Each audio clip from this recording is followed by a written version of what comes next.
بسم اللہ الرحمن الرحیم۔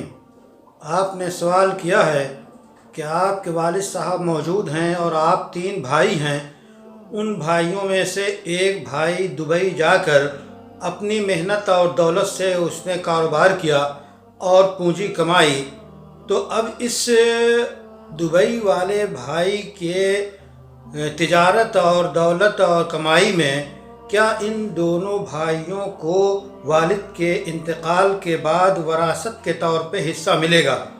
جواب حاضر ہے کہ وراثت کا جو تعلق ہے وہ جو شخص مرتا ہے اس کے مال سے ہوتا ہے۔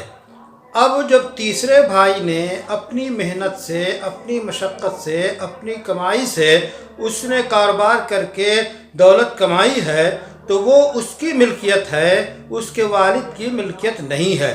اس لحاظ سے وراثت میں جو تقسیم ہوگی، والد صاحب مرحوم کی جو جائیداد اور جو ملکیت اور جو مال ہے، اسی مال میں تینوں بھائی کو حصہ ملے گا۔ تیسرے بھائی نے جو اپنی محنت اور اپنی کمائی کی ہے اور جو اس نے پراپرٹی اور جائیداد بنائی ہے، اس میں ان 2 بھائیوں کا وراثت کے طور پہ حصہ نہیں ہوگا۔